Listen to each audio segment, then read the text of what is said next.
Today we're doing something a little different. Today we're talking about medals and Memorial Day. We'll be doing cooking later, but today is Memorial Day and I wanted to honor those brave men and women who serve our country to keep us free.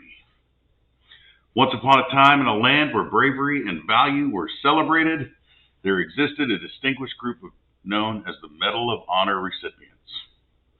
These exceptional individuals have gone above and beyond the call of duty, displaying acts of unparalleled heroism. Let us embark on a journey through history to meet some of these remarkable men and women and learn about their extraordinary deeds. The Medal of Honor was created during the American Civil War and is the highest military decoration presented by the United States government to members of its armed forces. The recipients must have distinguished themselves at the risk of their own life above and beyond the call of duty in action against an enemy of the United States. The United States has awarded more than 3,520 medals of honor, including 19 second awards to nation's soldiers, sailors, airmen, Marines, and Coast Guard guardsmen since the decoration's creation in 1861. Now on with our list. Coming in at number 1. From the United States Civil War, U.S. Army, William Harvey Carney, rank Sergeant. He was in the C Company, 54th Massachusetts Colored Infantry Military Service Branch. He was awarded the U.S. Army Medal of Honor on July 18, 1863, in Fort Wagner, South Carolina, United States. When the color sergeant was shot down, the soldier grasped the flag, led the way to the parapet, and planted the colors thereon. When the troops fell back, he brought off the flag under a fierce fire in which he was twice severely wounded. He was also the first black recipient of the Medal of Honor. He died on December 9, 1908, in New Bedford, Massachusetts. Coming in at number 2, World War I, U.S. Army, Alvin C. York. He was a corporal. His highest rank was sergeant. He was awarded it in a conflict of World War I, Unit Command Company G, 2nd Battalion, 328th Infantry, 82nd Divisional Military Service. He was awarded this on October 8, 1918, near Châtel, Sherry, France. After his platoon had suffered heavy casualties and 3 other non-commissioned officers had become casualties, Corporal York assumed command. Fearlessly leading 7 men, he charged with great daring and machine gun nest, which was pouring deadly and incessant fire upon his platoon. In his heroic feat, the machine gun nest was taken, together with 4 officers and 128 men and several guns. He died September 2nd, 1964 in Nashville, Tennessee. Number 3. This one is probably one of the most notorious Medal of Honor winners. This was during World War II, U.S. Army, Audie Murphy. He was a 2nd lieutenant. He achieved the rank of major. During World War II, he was assigned to Company B, 1st Battalion, 15th Infantry Division, 3rd Division Military Service Branch, United States Army. Medal of Honor action date was July 26, 1945. This took place near Hollowitz, France. 2nd Lieutenant Murphy commanded Company B, which was attacked by 6 tanks and waves of infantry. 2nd Lieutenant Murphy ordered his men to withdraw to prepare positions in the woods, while he remained forward at his command post and continued to give fire directions to the artillery by telephone. Behind him to his right, one of our tank destroyers received a direct hit and began to burn. Its crew withdrew to the woods. 2nd Lieutenant Murphy continued to direct artillery fire, which killed large numbers of the advancing enemy infantry. With the enemy tanks abreast of his position, 2nd Lieutenant Murphy climbed on the burning tank destroyer, which was in danger of blowing up at any moment, and employed its .50 caliber machine gun against the enemy. He was alone and exposed to German fire from 3 sides, but his deadly fire killed dozens of Germans and caused their infantry attack to waver. The enemy tanks, losing infantry support, began to fall back. For an hour, the Germans tried every available weapon to eliminate 2nd Lieutenant Murphy, but he continued to hold his position and wiped out a squad which was trying to creep up unnoticed on his right. Germans reached as close as 10 yards only to be mowed down by his fire. He received a leg wound but ignored it and continued to single-handedly fight until his ammunition was exhausted. He then made his way to his company, refused medical attention, and organized the company in a counterattack which forced the Germans to withdraw. His directing of artillery fire wiped out many of the enemy. He killed or wounded about 50. Second Lieutenant Murphy's indomitable courage and his refusal to give an inch of ground saved his company from possible encirclement and destruction, and enabled it to hold the woods, which had been the enemy's objective. Audie died on May 28, 1971, near Roanoke, Virginia. Number 4. Korean War, U.S. Army, Hiroshi Miyamura. Rank, Corporal. His highest rank was Staff Sergeant. He served during the Korean War in Company H, 2D Battalion, 7th Infantry Regiment, 3D Infantry Division, Military Service Branch, United States Army. Medal of Honor action date was April 24, 1951, near Daejeon, Korea. Corporal Miyamura, a member of Company H, distinguished himself by conspicuous gallantry and intrepidity above and beyond the call of duty in action against the enemy. On the night of the 24th of April, Company H was occupying a defensive position when the enemy fanatically attacked, threatening to overrun the position. Corporal Miyamura, a machine gun squad leader, aware of the imminent danger to his men, unhesitatingly jumped from his shelter wielding his bayonet in close hand-to-hand combat, killing approximately 10 of the enemy. Returning to his position, he administered first aid to the wounded and directed their evacuation.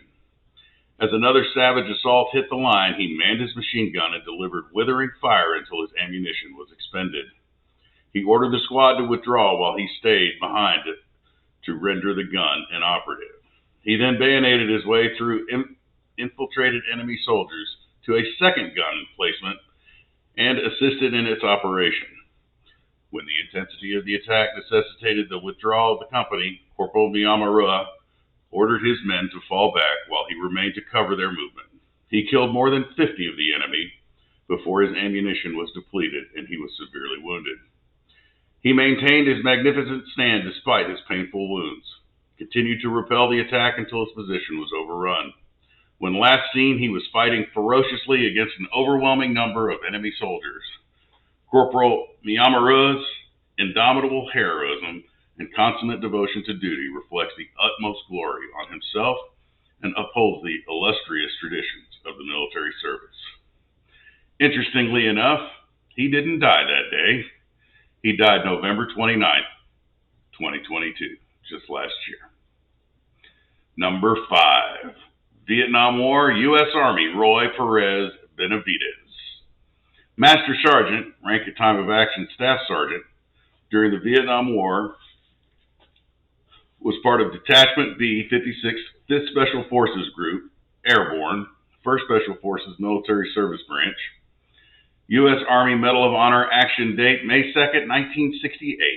Medal Honor of action place was West Loc Ninh H, Cambodia.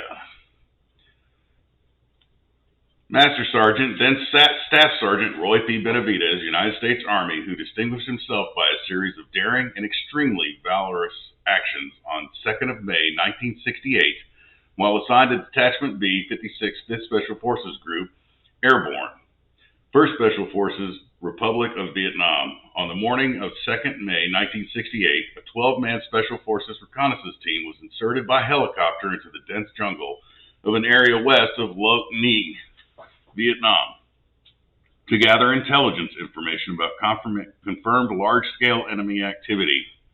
This area was controlled and routinely patrolled by North Vietnamese Army. After a short period of time on the ground, the team met heavy enemy resistance and requested emergency extraction. 3 helicopters attempted the extraction but were unable to land due to intense enemy small arms and anti-aircraft fire. Sergeant Benavidez was at the forward operating base in Loc Ninh Monitoring the operation by radio, when these helicopters returned to offload wounded crew members and to assess aircraft damage, Sergeant BENAVIDEZ voluntarily boarded a returning aircraft to assist in another extraction attempt. Realizing that all the team members were either dead or wounded and unable to move to the pickup zone, he directed the aircraft to a nearby clearing where he jumped from the hovering helicopter and ran approximately 75 meters under withering small arms fire to the crippled team. Prior to reaching the team's position, he was wounded in his right leg, face, and head. Despite these painful injuries, he took charge, repositioning the team members and directing their fire to facilitate the landing of the extraction aircraft and loading of the wounded and dead team members. He then threw smoke canisters to direct the aircraft to the team's positions. Despite severe wounds and under intense enemy fire, he carried and dragged half of the wounded team members to the awaiting aircraft. He then provided protective fire by running alongside the aircraft as it moved to pick up the remaining team members. As the enemy's fires intensified, he hurried to recover the body and classified documents on the dead team leader. When he reached the leader's body, Sergeant BENAVIDEZ was severely wounded by small arms fire in the abdomen and grenade fragments in his back. At nearly the same moment, the aircraft pilot was mortally wounded and his helicopter crashed. Although in extremely critical condition due to his multiple wounds, Sergeant BENAVIDEZ secured the classified documents and made his way back to the wreckage, where he aided the wounded out of the overturned aircraft and gathered the stunned survivors into a defensive perimeter. Under increasing enemy automatic weapons and grenade fire, he moved around the perimeter, distributing water and ammunition to his weary men, reinstilling in them a will to live and fight. Facing a buildup of enemy opposition with a beleaguered team, Sergeant BENAVIDEZ mustered his strength, began calling in a tactical airstrike, and directed the fire from supporting gunships to suppress the enemy's fire, and so permitted another extraction attempt. He was wounded again in his thigh by small arms fire while administering first aid to a wounded team member just before another extraction helicopter was able to land. His indomitable spirit kept him going as he began to ferry his comrades to the craft. On his second trip with the wounded, he was clubbed from an additional wounds to his head and arms before killing his adversary. He then continued under devastating fire to carry the wounded to the helicopter. Upon reaching the aircraft, he spotted and killed 2 enemy soldiers who were rushing the craft from an angle that prevented the aircraft door gunner from firing upon them. With little strength remaining, he made one last trip to the perimeter to ensure that all classified material had been collected and or destroyed, and to bring the remaining wounded. Only then, in extreme serious condition from numerous wounds and loss of blood, did he allow himself to be pulled into the extraction aircraft. Sergeant BENAVIDEZ's gallant choice to join voluntarily his comrades who were in critical straits to expose himself constantly to withering enemy fire, and his refusal to be stopped, despite numerous several attempts, saved the lives of at least 8 men. His fearless personal leadership, tenacity, devotion to duty, and extremely valorous actions in the face of overwhelming odds were in keeping with the highest tradition of the military service and reflect the utmost credit on him and the United States Army. He didn't die that day either. He died December 3rd, 1998, as a true Texan in El Campo. Number 6, Afghanistan. U.S. Army Leroy Arthur Petry. Rank, Staff Sergeant. Rank at presentation, Sergeant First Class. His highest rank achieved was Master Sergeant. His conflict was the War on Terrorism, Afghanistan. Assigned to Company D, 2D Battalion, 75th Ranger Regiment, Military Service Branch, U.S. Army. Medal of Honor action date, May 26, 2008. Medal of Honor action place, Paktia Province, Afghanistan. For conspicuous gallantry and intrepidity at the risk of his life, above and beyond the call of duty, Staff Sergeant Leroy A. Petry distinguished himself by acts of gallantry and intrepidity at the risk of his life above and beyond the call of duty in action with an armed enemy in the vicinity of Paktia Province, Afghanistan, On May 26, 2008, as a weapons squad leader with D Company, 2nd Battalion, 75th Ranger Regiment, Staff Sergeant Petry moved to clear the courtyard of a house that potentially contained high-value combatants. While crossing the courtyard, Staff Sergeant Petry and another ranger were engaged and wounded by automatic weapons fire from enemy fighters. Still under enemy fire and wounded in both legs, Staff Sergeant Petry led the other rangers to cover. He then reported the situation and engaged the enemy with a hand grenade, providing suppression as other rangers moved to his position. The enemy quickly responded by maneuvering closer and throwing grenades. The first grenade explosion knocked his two fellow rangers to the ground and wounded both with shrapnel. A second grenade then landed only a few feet away from them. Instantly realizing the danger, Staff Sergeant Petry, unhesitatingly and with complete disregard for his own safety, deliberately and selfishly moved forward, picked up the grenade, and in an effort to clear the immediate threat, threw the grenade away from his fellow rangers. As he was releasing the grenade, it detonated, amputating his right hand at the wrist and further injuring him with multiple shrapnel wounds.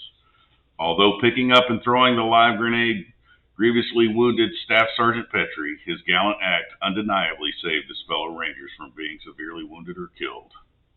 Despite the severity of his wounds, Staff Sergeant Petry continued to maintain the presence of mind to place a tourniquet on his right wrist before communicating the situation by radio in order to coordinate support for himself and his fellow wounded rangers. Staff Sergeant Petry's extraordinary heroism and devotion to duty are in keeping with the highest traditions of military service and reflect great credit upon himself, the 75th Ranger Regiment, and the United States Army. He didn't die that day either. He's currently living in New Mexico. Number 7, War on Terrorism, Afghanistan, United States Army, Florent A. GROBERG.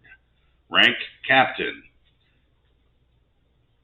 He was assigned Personal Security Detachment Commander, Task Force Mountain Warrior, 4th Infantry Brigade Combat Team, 4th Infantry Division, Military Service Branch, United States Army. Medal of Honor Action Date, August 8, 2012. In Asadabad, Kannur Province, Afghanistan. Captain Florent A. GROBERG distinguished himself by acts of gallantry and intrepidity at the risk of his life above and beyond the call of duty while serving as a Personal Security Detachment Commander for Task Force Mountain Warrior, 4th Infantry Brigade Combat Team, 4th Infantry Division during combat operations against an armed enemy in Asadabad, Kannur Province, Afghanistan on August 8, 2012. On that day, Captain GROBERG was leading a dismounted movement consisting of several senior leaders to include 2 brigade commanders, 2 battalion commanders, 2 command sergeant majors, and an Afghanistan National Army Brigade commander. As they approached the provincial governor's compound, Captain GROBERG observed an individual walking close to the formation. When the individual made an abrupt turn towards the formation, he noticed an abnormal bulge underneath the individual's clothing. Selflessly placing himself in front of one of the brigade commanders, Captain GROBERG rushed forward, using his body to push the suspect away from the formation. Simultaneously, he ordered another member of the security detail to assist with removing the suspect. At this time, Captain GROBERG confirmed the bulge was a suicide vest, and with complete disregard for his life, Captain GROBERG, again with the assistance of another member of the security detail, physically pushed the suicide bomber away from the formation. Upon falling, the suicide bomber detonated his explosive vest outside the perimeter of the formation, killing 4 members of the formation and wounding numerous others. The blast from the first suicide bomber caused the suicide vest of a previously unnoticed second suicide bomber to detonate prematurely with minimal impact to the formation. Captain GROBERG's immediate actions pushed the first suicide bomber away from the formation, significantly minimizing the impact of the coordinated suicide bomber's attack on the formation. Saving the lives of his comrades and several senior leaders, Captain GROBERG's extraordinary heroism and selflessness above and beyond the call of duty at the risk of life are keeping with the highest traditions of military service and reflect credit upon himself, the 4th Infantry Brigade Combat Team, 4th Infantry Division, and the United States Army. He is currently living in the United States. Number 8. World War II, United States Army, Desmond Thomas Doss. There was a movie made about this guy. He was a conscientious objector who wanted to serve his country, and he did it as a frontline medic, never firing a weapon. Rank, Private First Class. Highest rank was Corporal. He served during World War II in the 307th Infantry Medical Detachment Division, 77th Infantry Division Military Service Branch, United States Army. Medal of Honor action date, April 29th through May 21st, 1945.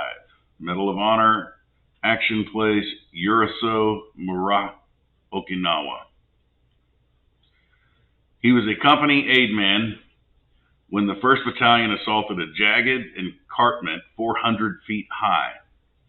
As our troops gained the summit, a heavy concentration of artillery, mortar, and machine gun fire crashed into them, inflicting approximately 75 casualties and driving the others back.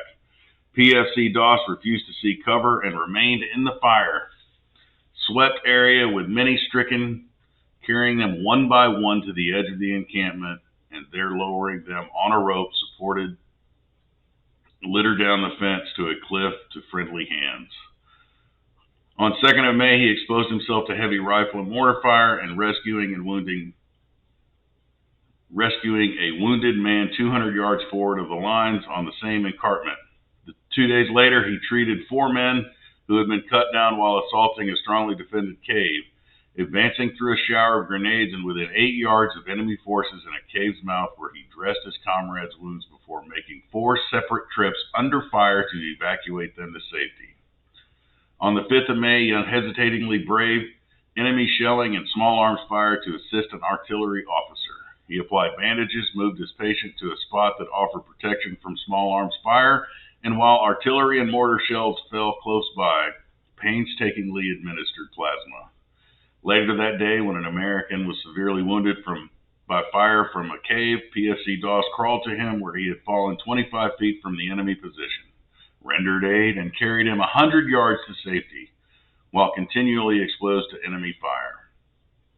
On the 21st of May, in a night attack on high ground near Shuri, he remained in exposed territory while the rest of his company took cover, fearlessly risking the chance that he would be mistaken for an infiltrating Japanese and giving aid to the injured until he was himself seriously wounded in the legs by the explosion of a grenade. Rather than call another aidman from cover, he cared for his own injuries and waited 5 hours before litter bearers reached him and started carrying him to cover. The trio was caught in an enemy tank attack, and PFC DOS, seeing more critically wounded men nearby, crawled off the litter and directed the bearers to give their first attention to the other men. Awaiting the litter bearers' return, he was again struck, this time suffering a compound fracture of one arm. With magnificent fortitude, he bound a rifle stock to his shattered arm as a splint and then crawled 300 yards over rough terrain to the aid station. Though his outstanding bravery and unflinching determination in the face of desperately dangerous conditions, PF DOS saved the lives of many soldiers. His name became a symbol throughout the 77th Infantry Division for outstanding gallantry far and above and beyond the call of duty. He died March 23, 2006, in Piedmont, Alabama. Number 9, Korean War, United States Army, TIBOR, RUBIN. Corporal. He was a corporal during the Korean War. He was in Company I, 8th Cavalry Regiment, 1st Cavalry Division. The Medal of Honor action date was July 23, 1950, Korea.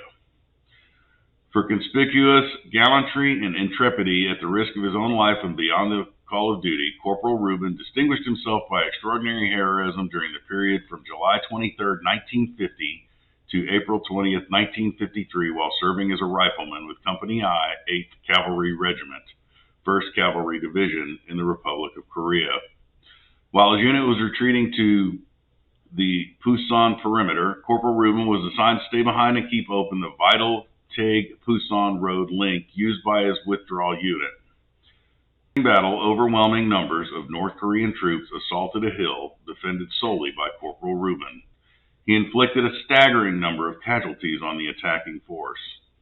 During his personal 24-hour battle, single-handedly slowing the enemy advance and allowing the 8th Cavalry Regiment to successfully complete its withdrawal. Following the breakout of the Pusan perimeter, the 8th Cavalry Regiment proceeded northward and advanced into North Korea.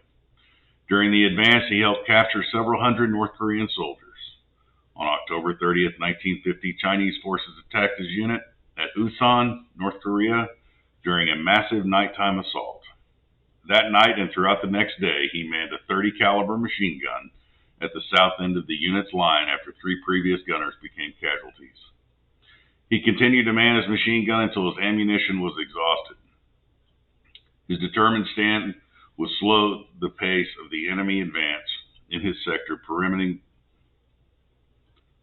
the remnants of his unit to retreat southward. As the battle raged, Corporal Rubin was severely wounded and captured by the Chinese. Choosing to remain in a prison camp despite offers from the Chinese to return him to his native Hungary, Corporal Rubin disregarded his own personal safety and immediately began sneaking out of the camp at night in search of food for his comrades. Breaking into enemy food storehouses and gardens, he risked certain torture or death if caught. Corporal Rubin provided not only food to the starving soldiers, but also desperately needed medical care and moral support for the sick and wounded of the POW camp. His brave, selfless efforts were directly attributed to saving the lives of as many as 40 of his fellow prisoners. Corporal Rubin's gallant actions in close combat with the enemy, an unyielding courage and bravery, while a prisoner of war in the highest traditions of military service, and reflect great credit upon himself and the United States Army. He died December 5th, 2015, Garden Grove, California. And number 10, Vietnam War, United States Army, Brian Miles Thacker. First Lieutenant, Battery A, 1st Battalion, 92nd D Artillery Military Service Branch, United States Army Medal of Honor, action date March 31st, 1971, in Con Tum Province, Republic of Vietnam. For conspicuous gallantry and intrepidity in the action and risk of the life above and beyond the call of duty, 1st Lieutenant Thacker, Field Artillery Battery A, distinguished himself while serving as the team leader of an integrated observation system co-located with the elements of 2 Army and of the Republic of Vietnam units at Fire Base 6. A numerically superior North Vietnamese Army force launched a well-planned dawn attack on the small, isolated hilltop fire base. Employing rockets, grenades, flamethrowers, and automatic weapons, the enemy forces penetrated the perimeter defenses and engaged the defenders in hand-to-hand combat. Throughout the morning and early afternoon, 1st Lieutenant Thacker rallied and encouraged the U.S. and Republic of Vietnam soldiers in heroic efforts to repulse the enemy. He occupied a dangerously exposed observation position for a period of 4 hours while directing friendly airstrikes and artillery fire against the assaulting enemy force. His personal bravery and inspired leadership enabled the outnumbered friendly forces to inflict maximum of casualties on the attacking enemy and preventing the base from being overrun.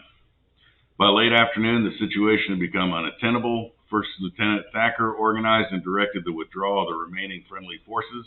With complete disregard for his personal safety, he remained inside the perimeter alone to provide covering fire with his M16 rifle until all other friendly forces had escaped from the besieged fire base. Then, in an act of supreme courage, he called for friendly artillery fire on his own position to allow his comrades more time to withdraw safely from the area and at the same time inflict even greater casualty on the enemy forces. Although wounded and unable to escape from the area himself, he successfully eluded the enemy forces for 8 days until friendly forces regained control of the fire base. The extraordinary courage and selflessness displayed by 1st Lieutenant Thacker were an inspiration to his comrades and are the highest traditions of the military service. And believe it or not, this guy's still alive and currently living in Salt Lake City, Utah. Man, I'm telling you, we have some amazing military personnel. It's just, when you hear about these things, and there's so many more to read, it was hard choosing the ones to pick today. These are just a few examples of the many brave individuals who have been awarded the Medal of Honor throughout history. Each recipient has demonstrated exceptional courage and selflessness, going beyond the call of duty to protect and serve their fellow soldiers. Their stories serve as a reminder of the indomitable human spirit and the noble acts that can arise even in the midst of the darkest conflicts. Again, I'd like to say thank you to all of our armed service personnel, those who are currently serving, those who have served, and those who gave their ultimate sacrifice to secure our freedoms for our country.